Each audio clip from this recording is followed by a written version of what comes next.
Bien, el doctor Mario Gregotti, bueno,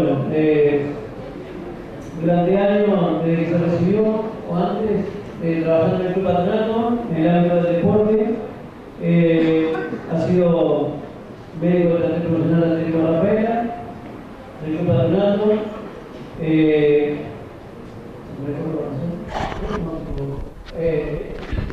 Newell, bueno, sí, Newell, y bueno, hay una vasta experiencia en lo que respecta a la medicina deportiva. Eso para el micrófono. Así que nos va a hablar sobre Es para la cámara. la propuesta de desarrollo formativo en el deporte conjunto de Entre Ríos, sobre algunas cuestiones de lesiones, prevención y rehabilitación. La idea, como siempre le digo, pues tengo la suerte de ser amigo, yo trato de que trabaje lo menos posible. Está en nosotros que él gane menos, o trabaje menos. ¿Sí? Bueno, así que los dejo en compañía del doctor. Formación y aprender cosas nuevas que seguro que las van a volcar de ahora en adelante en sus actividades, enorgullece y retroalimenta. Entonces, lo importante es que nosotros cumplamos con las expectativas de ustedes, daremos el tema y a continuación estoy dispuesto a evacuar cualquiera de sus dudas. El tema que vamos a desarrollar hoy habla de lo que son las lesiones por sobreuso o por estrés en niños y adolescentes. Todo un tema de desarrollo mundial, de interés mundial y que hoy en día, fruto de cómo las características propias de lo que es la actividad deportiva fue modificándose en el desarrollo del tiempo, esas modificaciones podemos rescatar como factores fundamentales al incremento principalmente de las actividades deportivas, también al aumento de la participación de los niños en todas esas actividades, menor edad de inicio deportivo, a su vez una mayor participación en actividades organizadas, especialistas infantiles, niños que en 6 o 7 años ya están haciendo solamente tenis, aumento en la intensidad, frecuencia y duración de las prácticas deportivas y una mayor presión emocional del entorno. Todos quieren en la familia contar con algún atleta de alta competencia por distintos factores. Estos factores, individualmente o en conjunto, han contribuido a incrementar la incidencia de este tipo de lesiones, que afectan a niños y adolescentes y que tienen como un factor causal común los microtraumatismos repetidos ocasionados por la reiteración constante de esos gestos propios del deporte. Si razonamos, hay una manera y otra de lesionarse. Tenemos el macrotraumatismo típico, uno que hace una actividad determinada, salta, cae y hace un esguince de tobillo. Uno se acuerda del día, la hora, el lugar y la circunstancia en la cual se lesionó. Entonces, uno sabe la lesión, tiene una especie de lapso en el cual se va a curar sí o sí, y esto en general es básicamente con una frecuencia bastante pareja entre los deportes amateur y los deportes organizados o federados.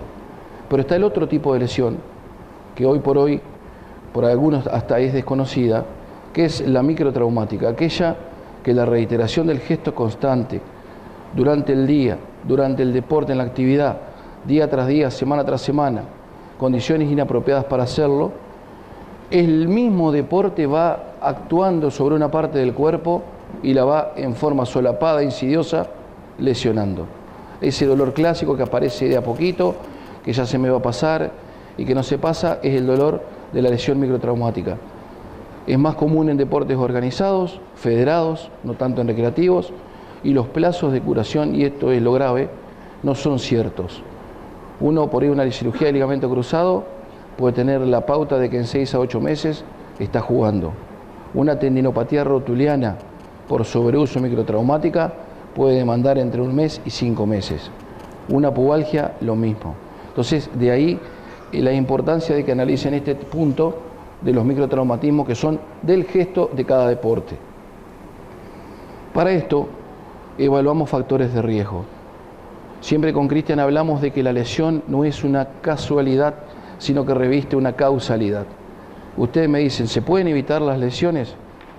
Y yo creería que las traumáticas que un esguince de un jugador de NBA que está vendado con 3 capas distintas de vendaje caiga sobre el pie de otro y haga un esguince de tobillo es inevitable.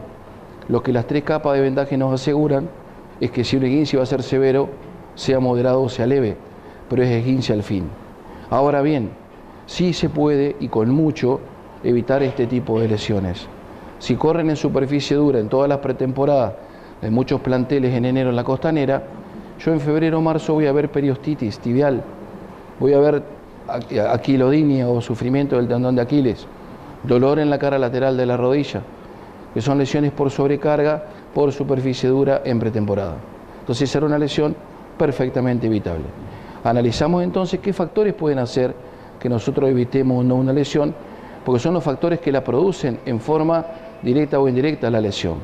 Tenemos por un lado los propios de cada uno, desequilibrios osteomusculotendinosos, las posturas de la hiperlordosis, cifosis, etcétera, desalineación anatómica o deseje anatómico, el genovaro clásico, el genovalgo, genorecurvato, enfermedades asociadas, obesidad, etcétera, raquitismo y el mismo crecimiento, todo un mito para nosotros. Factores de riesgo propios del medio, no propios del individuo. Entonces ahí contamos con el más clásico de todos y el más frecuente, que es el error de entrenamiento. Calzado para el cumpleaños, el abuelo le regala al nieto el mejor botín de la marca que a ustedes se le ocurran, tapones altos, airbag, caja de cesta, todo tiene el botín, y va a jugar en la cancha de un club en el cual no hay pasto. Cóctel explosivo. ¿Cómo aparecen los problemas? De a uno y en cadena. Entonces, ¿por qué no le regalan una zapatilla de fútbol 5? La va a usar para ir a la escuela de educación física, la va a usar para hacer fútbol, hasta para ir al cumpleaños de algún amiguito. Mucho más barata y mucho más práctico. Superficie de juego, desde que la cancha no tenga el pasto adecuado, hasta que los chicos que son menores de 12 jueguen en la cancha de los adultos como parte del partido oficial. Si nosotros estamos hablando que un adulto juega con una pelota determinada, en una superficie determinada, no hay manera de que un niño pueda hacer lo mismo. Como tampoco podría ser el adulto utilizar los elementos que el niño usa para jugar. Hábitos higiénicos, dietéticos, evitar el desayuno, comer cualquier comida chatarra, etcétera, también. La maravillosa costanera que tenemos invita a correr. Y correr ahí es un cóctel, insisto, explosivo. Chicos que juegan con pelotas de adultos, imagínense cómo termina la historia. El famoso crecimiento, mito total, tenemos nosotros que tenemos como característica, primero, que aumenta la fuerza y esto ocasiona un desbalance músculo tendinoso y esto fundamentalmente se ve en la región articular. A eso le sumamos que hay una natural disminución de la flexibilidad. Esto se da más en el brote de la adolescencia, en la explosión puberal. Siempre acuérdense que el hueso crece primero, aumenta su tamaño y tironea de la unidad músculo-tendinosa. Imagínense la inversa. Si primero creciera la unidad músculo-tendinosa, es imposible que arrastre el hueso y hasta tendríamos músculos bofe que no sirven para nada. Entonces la tensión natural que el esqueleto trae aparejado, ahora sí, la tensión natural que el músculo recibe desde el hueso como para que crezca, hace que temporariamente tenga una tensión. Y la tensión es sinónimo de estar al borde de una lesión. Por lo tanto, si tenemos que aumenta la fuerza y disminuye la flexibilidad y esto no es contemplado, aparecen problemas. Si hay esfuerzos intensivos y reiterados y no se flexibiliza el complejo articular, trae aparejado lesiones. Famosa frase de colega o inclusive de la gente: a él le duele porque está creciendo. No existe el dolor de crecimiento. Cualquier niño que crece, seguro que tiene un compañero que crece igual o más que él. Pero si el compañero está chateando, está todo el día en el ciber o jugando con la Play y no hace determinadas actividades en situaciones que no son las adecuadas, no le va a doler nada. ¿Y cómo puede ser que tiene 15 centímetros más que yo? Porque está creciendo y el crecimiento a mí me hace doler y a mí me duele todo y a él no le duele nada. Es porque el crecimiento no duele, lo que duele es que organismos que están creciendo sean expuestos a situaciones que no son las mejores. Y por lo tanto empiecen lugares friables que, como todo que crece está en constante recambio celular, empiecen a inflamarse. Y eso pasa en esto. ¿Qué tiene el niño que no tenemos nosotros? Esto que normalmente en un adulto pareciera una fractura, viene a ser la placa de crecimiento metafisaria. Acá sería la femoral distal, acá sería la tibial proximal. Ese lugar hace que el hueso crezca. Ese es un cartílago de crecimiento, que no es lo mismo que el cartílago articular que reviste al hueso, donde articula con otro hueso. Y tampoco es el mismo que el que está en las apófisis, que es donde se imbrincan o insertan los tendones, en este caso el rotuliano, y el tendón, en este caso el cuadricipital, que viene a ser la coronación de un músculo. Esos tipos de estructuras nosotros no las tenemos, excepto el cartílago articular. Jugadas estas cartas, seguimos y afirmamos de nuevo esto: no duele crecer, no duele crecer, y no expliquen ningún dolor de uno de sus niños, de sus adolescentes, que le duele porque está creciendo. Tipos de lesiones en general. ¿Cuáles son las lesiones clásicas de tipo microtraumática por sobreuso? Fractura por estrés, la vamos a desarrollar luego. Tendinopatías, un error mundial actual es hablar de tendinitis. Hoy en día el mundo no habla más de tendinitis. ¿Por qué? Porque la palabra itis se asocia a inflamación. Inflamación significa que el organismo, a nivel de células, establece una reacción que, si nosotros sacamos un sector de tejido y lo analizamos en una biopsia, o una biopsia la analizamos en la anatomía patológica, deberíamos ver células de respuesta inflamatoria aguda, como por ejemplo cuando a alguien lo operan de apéndice, se saca el apéndice, se lo lleva a anatomía patológica y se ven células de características de inflamación aguda. El tendón de Aquiles más inflamado de cualquier basquetbolista en agudo, uno le saca una biopsia, irreal esto entre comillas, veríamos que no tiene ninguna variante anatómica con otro tejido del cuerpo o con otro tendón. Entonces no está inflamado el tendón, no tiene itis. Es incorrecto hablar de tendinitis. Hoy el mundo habla o de tendinopatías o, en etapa crónica, cuando esto no se mejora porque las condiciones del medio, porque no se encontró solución al problema, el tendón empieza a alterar su anatomía, deposita fibras de colágeno, se endurece entre comillas y se habla de tendinosis. Entonces lo que nosotros vemos muchas veces cuando hay una gran inflamación es la inflamación de la vaina del tendón. Entonces podría describirse como una para o peritendinitis, pero no una tendinitis. Entonces hablamos hoy en día de tendinopatías. Bursopatías, el elemento que está entre medio del tendón y el hueso, clásico de dolor, y patología de tipo articular. A grandes rasgos, ahora vamos a poco rasgo o minimizamos. La fractura por estrés, que ustedes dicen, ¿qué es esto? ¿Se cansó? ¿Tiene muchos problemas económicos? ¿Tiene un descubierto en el banco? No, no es ese estrés. El estrés es el reiterado gesto sobre una determinada región.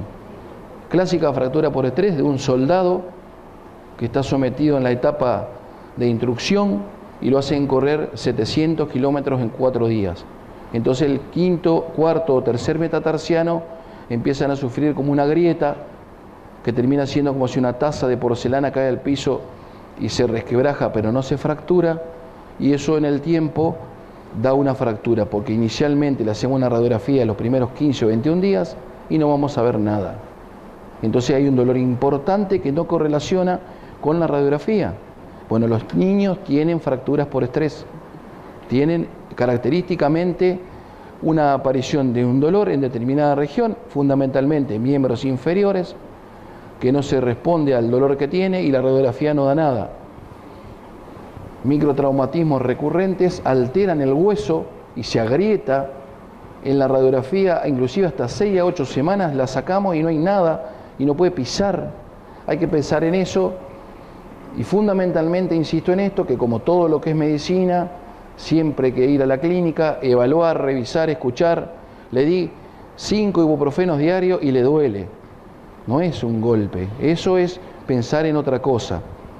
Hay estudios más importantes como la centellografía ósea, que bueno, lo utilizamos cuando realmente lo consideramos necesario.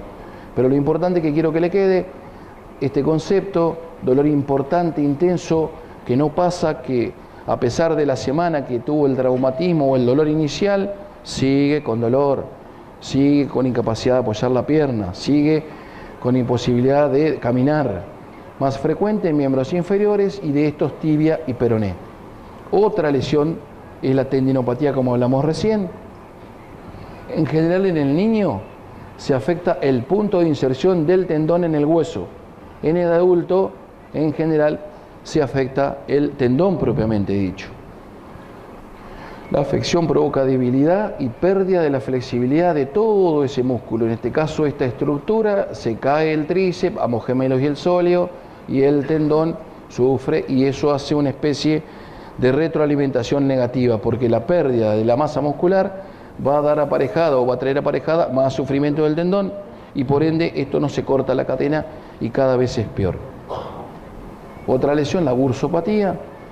La bursa viene a ser una esponja de grasa que separa estructuras óseas de estructuras articulares y clásicamente se inflama en determinadas situaciones. Es un espacio que se dermatiza e inflama cuando esos tejidos están irritados o lesionados. La patología articular. Acá tenemos que en las superficies articulares las lesiones por sobreuso pueden ser de 3 tipos. El primero, la fractura lesión del hueso subcondral, o sea, el cartílago articular que cubre acá, por ejemplo, el radio distal de un jugador de softball, por abajo se horada, entonces tenemos ya inclusive que el hueso subcondral, como su nombre lo indica, tiene una grieta por desgaste.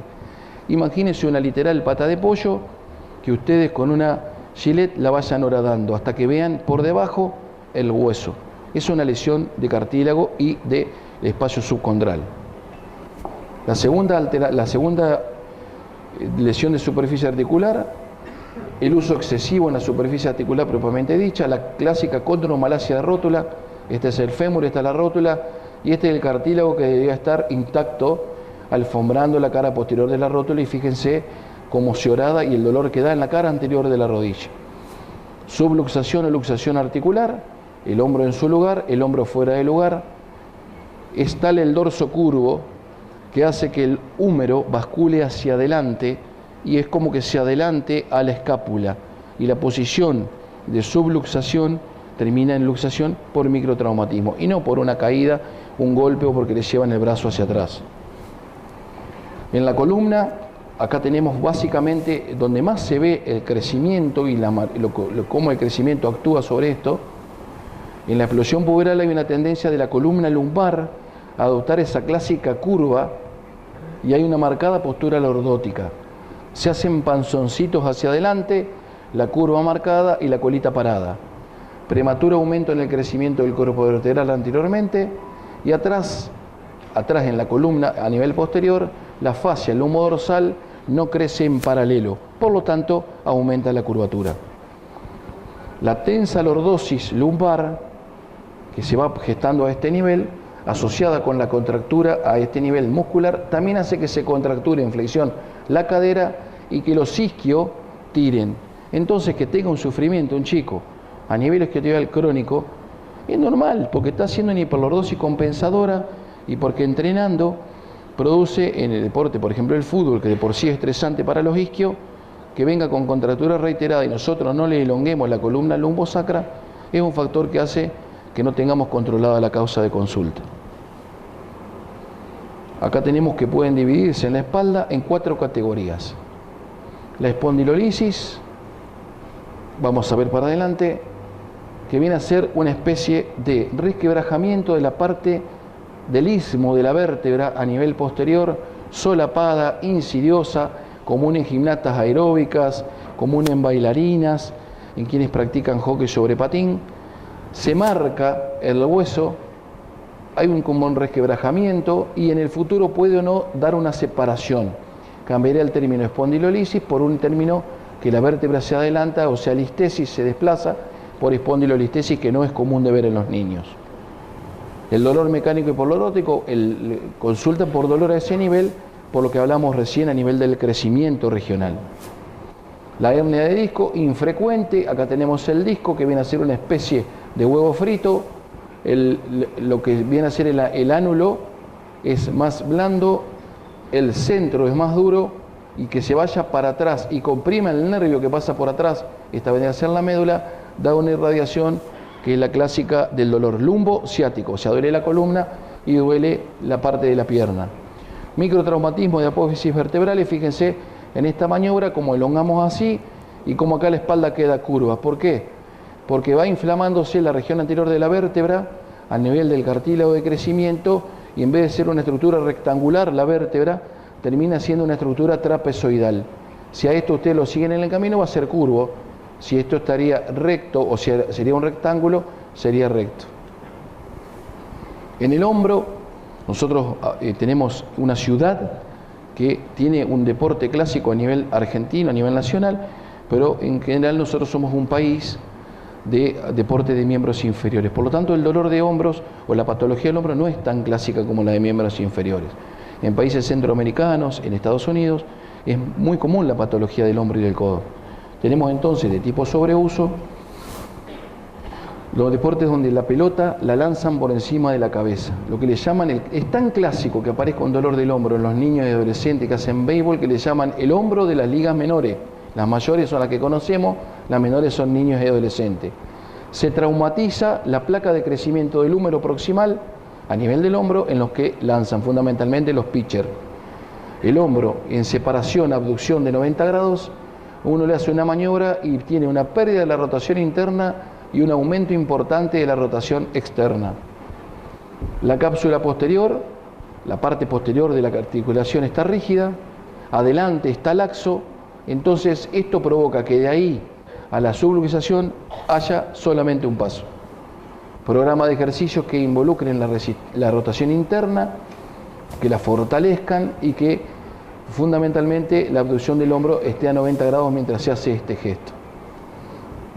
En el codo también lo mismo, hablamos del deporte, patologías relacionadas en lanzadores jóvenes, como la osteocondritis del capitelio, lesión del cierre prematuro de la epífisis radial, etcétera, que hablan y conllevan a esto en la región.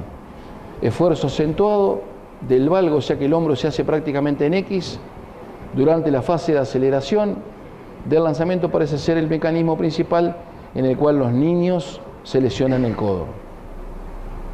Cadera y pelvis tenemos la bursitis trocantérica, el clásico dolor que aparece en la cara lateral de la cadera, como hablamos hoy, la bola de grasa separando hueso de músculo. Tenosinivitis del psoas ilíaco a este nivel interno. La parte lateral, cuando se inflama, hasta puede dar una especie de chasquido o una especie de resorte. Y la parte medial lo mismo. Viene a ser la cadera en resorte o lateral, la de la fascia lata, y la cadera en resorte medial es la del psoas ilíaco. Tenovenosynovitis en bailarinas y gimnastas jóvenes, y se ven fracturas por estrés, como acá se ve en este estudio, que lamentablemente no se ve bien. Se le hace una resonancia y ya se ve un tracito a este nivel, cuya radiografía no daba nada, ni suponíamos que tenía una fractura por estrés, excepto por pensar que con tanto dolor valía la pena hacer una resonancia. Rodilla es el lugar para nosotros de afectación macro y microtraumática que más frecuente vemos. Y la mayoría de este tipo de lesiones aparecen a nivel del aparato extensor. ¿Cuál es el aparato extensor? Cuádriceps, tendón cuadricipital, rótula y tendón rotuliano. Tenemos el síndrome doloroso femoropatelar, que es extraordinariamente frecuente. Yo creo que de cada 10 consultas que tengo de una niña entre 9 y 16 años, el 60% son por dolor rotuliano. Todas tienen su resonancia, todas tienen todo, pensando en un menisco, en otro menisco y qué sé yo, y le duele la rótula. Tienen un dolor anterior en la rodilla, están en el Facebook sentada sobre la pierna que está doblada en menos de 90 grados. Esa rótula está toda la tarde friccionando contra el cóndilo femoral y es normal que duele el cartílago y que cuando sube y baja escalera le aparezca un dolor en la región anterior. Más que nada se hace deportes de salto como el vóley o como el básquet. Entonces siempre hay que preguntar cómo está sentada y si en esa posición uno puede hacer el mejor tratamiento del mundo, que si todos los días está 2 o 3 horas sentada con la rodilla flexionada menos de 90 grados, no podemos ir en contra de una llaga que la curamos todo el día con una cremita, pero que al mediodía comemos con vinagre o con limón.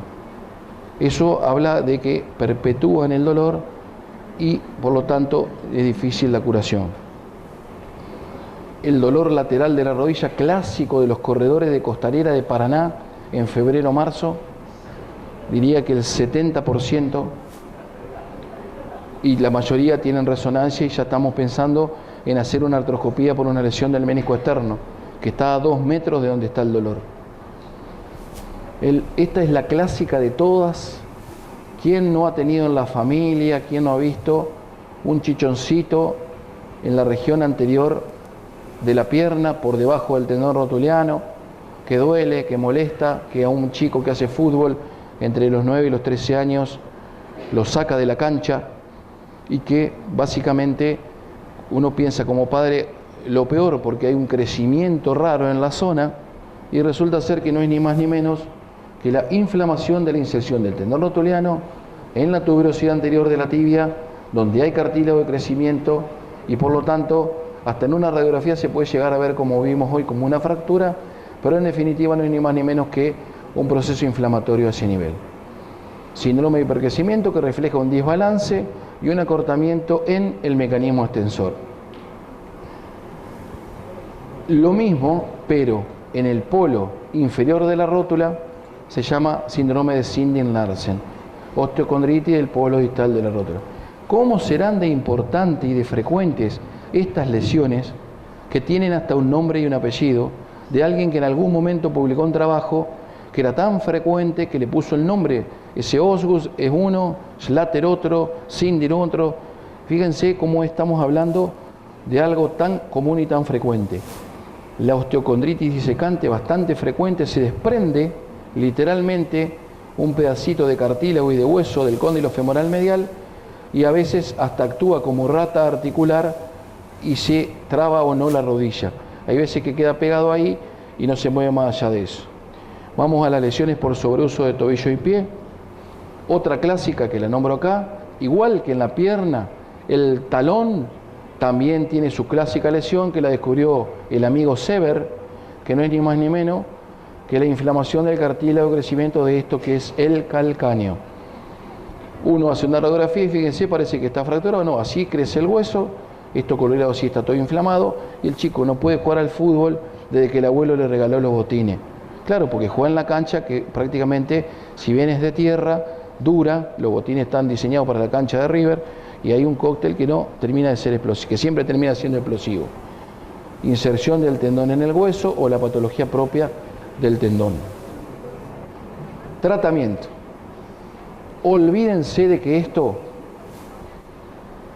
lleva reposo. La palabra reposo hay que desterrarla del tratamiento de la lesión por sobreuso. Ustedes dirán, ¿pero cómo? Si a mí me dijeron que 3 meses no tenía que hacer tal cosa, que hagamos una fractura por estrés de la tibia. ¿Reposo de qué tipo? Puede ir a la pileta, puede hacer actividad paralela, puede hacer algún tipo de gimnasia para la parte superior, puede moverse, puede fortalecer. Un Osgus Latter puede cambiar el calzado, puede hacer fortalecimiento, pero no reposo. El reposo está contraindicado como único tratamiento. Nadie cura con reposo. Si usted a una enfermedad de Sever la pone en reposo deportivo, la osteocondritis del talón, durante 2 meses y vuelve, va a volver peor, porque todo el circuito muscular que se bancaba todo ese esfuerzo se cae a pedazos y por lo tanto ahora el tendón y el talón se van a bancar el esfuerzo. Entonces me paré 2 meses y estoy peor que antes, clásico. Entonces el reposo no existe. Que podamos administrar la actividad, seguro. Una fractura de cadera como vimos hoy, o por estrés, no lo vamos a mandar a correr, pero tampoco quiere decir que esté tirado en una cama, tampoco quiere decir que lo marginemos de la actividad, que lo saquemos del club, con todo lo que eso significa. Entonces lo importante, en primer lugar, es esto, evaluar la lesión. El diagnóstico es fundamental. No hay dolores de crecimiento. Entonces, ¿por qué duele? No, porque está creciendo. Ya le erramos en el diagnóstico. No crece, crecer no da dolor. Buscamos una lesión, buscamos dónde está la gotera. No vayamos a sacar el agua de la inundación. Calmante, hielo, crema, etcétera. Sí, pero ¿y cuál es el diagnóstico? No, porque lo que pasa es que él tenía esta edad, el abuelo le pasó lo mismo, el papá le pasó lo mismo. Entre los 2 y los 13, ellos pegan el estirón y le duele todo. Pero el papá y el abuelo también eran deportistas como él. Entonces algo anda pasando dando vuelta con esto. Segundo, es clásico que cuando alguien se cura de una lesión, vuelva. Y cuando vuelve le dice, hola loco, bienvenido, metete. ¿Metete en qué? ¿En el grupo de los que estuvieron entrenando? Él, por ejemplo, 2 o 3 semanas no apareció y lo involucran en el mismo grupo de los que 2 o 3 semanas entrenaron pleno. O, si eso anda bien, puede haber 2 situaciones. Que los otros no hicieron nada 3 semanas, o que él es un superhéroe. Pero ninguna de las 2 situaciones se da nunca. Entonces vuelven al ritmo de los demás y en vez de seguirle doliendo el talón derecho como le dolía, por compensar, por incoordinar y por no cargar todo el peso, se contracturó el gemelo de la izquierda, que no le dolía. Y entonces, ¿cómo puede ser? Y claro, porque no quería pisar como corresponde. Cuando corría con el talón derecho, terminó cargando el otro. O le duele la columna lumbar por compensar. Y aparece en la frase, lo que pasa es que a vos te pasan todas. No le pasa nada, no lo orinó un elefante. Lo único que pasó fue que incoordinó y que no se curó de una, para seguir el ritmo, más o menos involucró a esa y lo enmascaró y cargó otra, y ahí aparecieron los problemas. Entonces el reentrenamiento es trascendental. En primera, ustedes por ahí leen o escuchan, hizo trabajo diferenciado. Claro, el plantel siguió entrenando, el 15 de tobillo de Romanati, vuelve a entrenar y no lo vamos a mandar con el grupo. Vamos a hacerlo caminar, andar en bicicleta en la práctica, al otro día alternar caminata con trote, al otro día alargues. En la complejidad del entrenamiento vamos a ir insistiendo, desplazamientos laterales, trabajo con pelota y quizá en un plazo de 5 o 7 días esté con el grupo. Pero eso se hace en forma progresiva. El fortalecimiento quiere decir con este término que si el osgut later de ese niño era porque el cuádriceps estaba flojo, hay que fortalecerlo. Entonces, ¿para qué? Si estuvo en reposo, entre comillas, haciendo otra cosita, trabajamos sobre el fortalecimiento de ese músculo, sobre la elongación del otro, cosa de que ganemos tiempo, no lo perdamos más, porque por haberlo perdido antes se lesionó. Si lesionado vuelve, va a ser peor. Y luego de todas estas fases viene la competencia. Entonces, si hacemos todo bien, el chico lo tiene como anécdota eso y no vuelve a tener otro problema. Esto es fundamental. ¿Cómo va a terminar esta historia? Imagínensela. Objetivo primordial. Prevención primaria, como todo. Hay que evaluar, hay que atender y hay que educar a todo este grupo de deportistas. Eso es fundamental. Hay que trabajar sobre 2 pilares fundamentales: establecer la aptitud para la práctica deportiva, adecuado reconocimiento médico deportivo, identificar todos los factores que venimos dando desde hoy, ver quién está capacitado y quién no, y si no está capacitado hay que ver por qué. 3 cositas. Primero, todos pueden hacer casi todo. La escoliosis idiopática de la columna lumbosacra o dorso lumbar, muy pocas cosas no puede hacer. Y sin embargo uno ve todo no, porque tenés escoliosis. A mí me dijeron, no.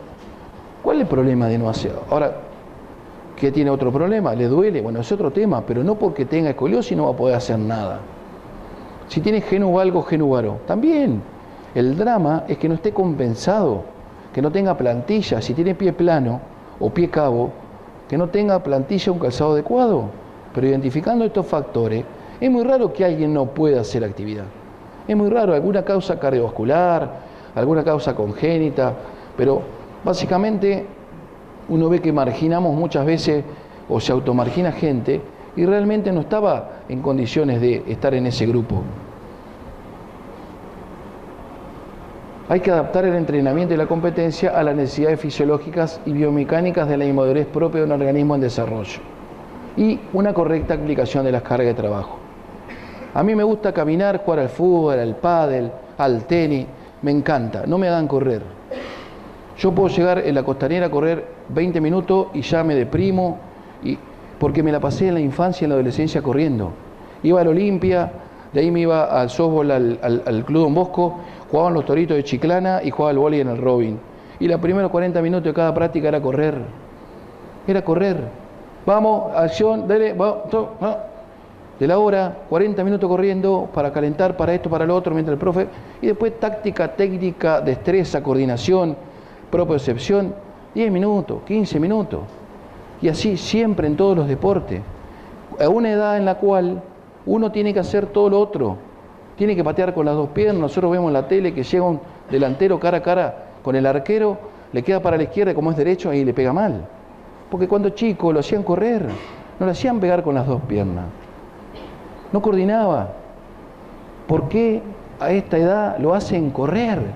Yo por ahí veo los entrenamientos de los niños, siendo que hasta los 12 tienen que jugar, tienen que hacer 6 deportes, no 5, y tienen que, de un poquito de cada cosa, hacer destreza, técnica, una pelota para cada uno, salir para los lados en la gambeta, tirar de 3, tirar de 2, hacer drill, no correr, si tienen estado físico, y si no, mírenlo un día, en la calle de la cuadra, están 24 horas jugando, y se van después y terminan subiendo un árbol. ¿Qué estado físico me están hablando? De hacerlos correr. Y a esa edad van a dejar de aprender un montón de cosas, siendo que correr, con las condiciones de las que hablamos, le va a traer alguna lesión seguro, se están perdiendo a hacer un montón de cosas que no van a aprender nunca más. A los 17 años no se le pega con la zurda. Entonces van a estar con el arquero y van a errar el gol. Por eso hablamos de que esto, que parece razonable, no se hace nunca y se hace mal. Entonces son detalles a tener en cuenta. La correcta aplicación de las cargas de trabajo. Raqueta adecuada, pelota no así. Tenemos que para esto identificar y controlar factores de riesgo propios, detectar, esta chica tiene una escoliosis, porque ustedes mismos hasta le pueden hacer la maniobra de Adams, que es tratar de que toque con la mano los pies, y van a ver que acá no es simétrico, sino que la parrilla costal hace una especie de jiba. Estos zapatos están bárbaros, pero para tomar mate con las amigas, no para hacer deporte. Usaríamos esto para hacer deporte. Martina Gregoruti, que juega al hockey, tiene su evaluación previa siempre, todos los años, y tiene 7 años y está más sana que cualquiera, pero hay que hacerlo, el doctor Néstor Lodo lo agarra, hablan más de lo que hacen, pero al final le hace la evaluación. Es necesario la importancia de la flexibilidad. Cuando ustedes, capaz que yo estoy hablando con profes que son como Cristian, que conozco, como Tito, que hacen las cosas bien. Entonces por ahí cuando es que uno está acostumbrado por ahí a otras cosas. ¿Cuándo elongan los niños y adolescentes? ¿Qué porcentaje del entrenamiento de elongación? Si ustedes los sientan a todos y le hacen tocar con las manos la punta de los pies, no llega nadie. Hoy tuve en el consultorio 3 pacientes con Osguslater. A los 3 vos le decís, con la mano toca la punta del pie. No llega nadie. Y son chicos que están entrenando y algunos con unas condiciones extraordinarias. ¿Cómo no va a ser Osguslater? Tiene un cuádriceps tenso, que lo tenemos que elongar, los isquios tenso, cuádriceps flojo, a la larga, en algún momento y en algún lugar, eso va a saltar. Y si no salta ahora, saltará mañana. Y si nosotros lo reentrenamos, lo curamos y no le seguimos haciendo un sistema de elongación, va a volver. Entonces es importante esto más que hacerlo correr. Y es la base para cualquier protocolo de entrenamiento o de tratamiento de cualquier atleta en desarrollo. Este profe, esto acá, etc. Programas de entrenamiento que tengan incrementos lentos y progresivos en la intensidad y la frecuencia de la actividad. Coordinación, este tipo de cosas son extraordinariamente fundamentales a esta edad. hay que evitar programas de fuerza, no porque a mí se me ocurra. El chico no tiene adecuados niveles de andrógenos circulantes, por lo tanto, los estímulos de fuerza que le realicemos es incapaz de ganar una cantidad significativa de fuerza en respuesta a esos ejercicios. ¿Para qué estimulamos eso si no tiene los elementos que le van a dar un sustento muscular? Y sin embargo, lo hacemos, y aparte, eso puede conllevar lesiones. De hecho, las hace. El aumento de la fuerza no beneficia a la performance deportiva y aparte reduciría el riesgo en las lesiones de este tipo de deporte. El entrenamiento de la resistencia es peligroso para niños y tiene un alto riesgo de provocar lesiones.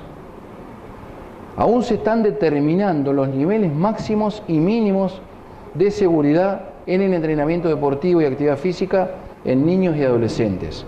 Y, fundamentalmente, hasta conocer las respuestas, los que trabajamos en entrenamiento de niños debemos estar conscientes de los riesgos a los que están expuestos estos deportistas y las potenciales lesiones que le podemos ocasionar.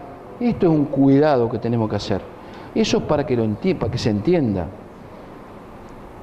Este es el final. Y ha sido un gusto compartir con ustedes esto, que vengan a hacer la cosa.